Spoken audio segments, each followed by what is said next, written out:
Welcome back to my YouTube channel. Chicken curry ఎలా చేయాలో చూసేద్దాం పదండి. ఫస్ట్ కళాయి పెట్టుకొని ఆయిల్ వేసుకొని ఉల్లిగడ్డ పచ్చిమిర్చి వేసాక మెంతికూర కూడా కర్రీ వేసి వేసేద్దాం. చికెన్ని బర్ఫ్లూ వచ్చింది కాబట్టి కొంచెం ఎక్కువసేపు బాయిల్ చేసుకోవాలి. ఇంకా పసుపు లెమన్తో నీట్గా వాష్ చేసేసుకోవాలి. నేనైతే బర్ఫ్లూ వచ్చిన దగ్గర నుంచి మేమైతే ఇలానే వాష్ చేసి కర్రీ చేసుకుంటున్నాము.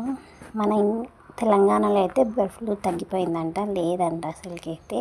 నీట్గా వాష్ చేసి పెట్టుకున్న చికెన్ అయితే మనం కడాయిలో వేసేద్దాం.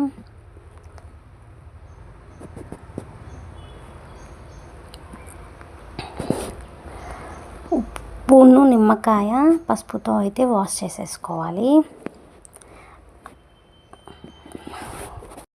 ఛానల్ పెట్టిన వెంటనే అమౌంట్ అయితే వస్తుందని నేను చెప్పను, కాకపోతే నాకు ఎన్ని నెగిటివ్ కామెంట్స్ వచ్చినా, నన్ను ఎంత డిస్కరేజ్ చేసినా నేను ఇలానే చేస్తాను.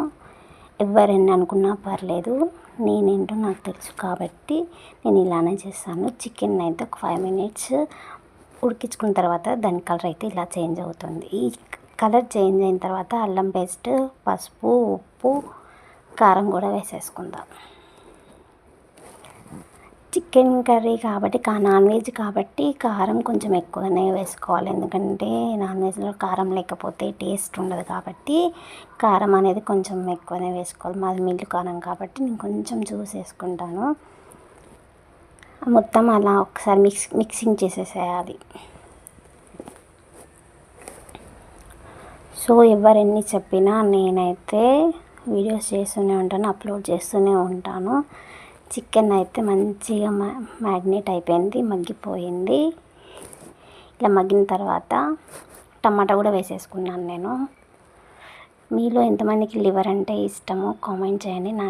నాకైతే చాలా అంటే చాలా ఇష్టం. అసలు లివర్ ఫ్రై కూడా చేసుకొని తినేస్తాను నేను. అయిపోయిన తర్వాత మసాలా కూడా వేసేసుకుందాం.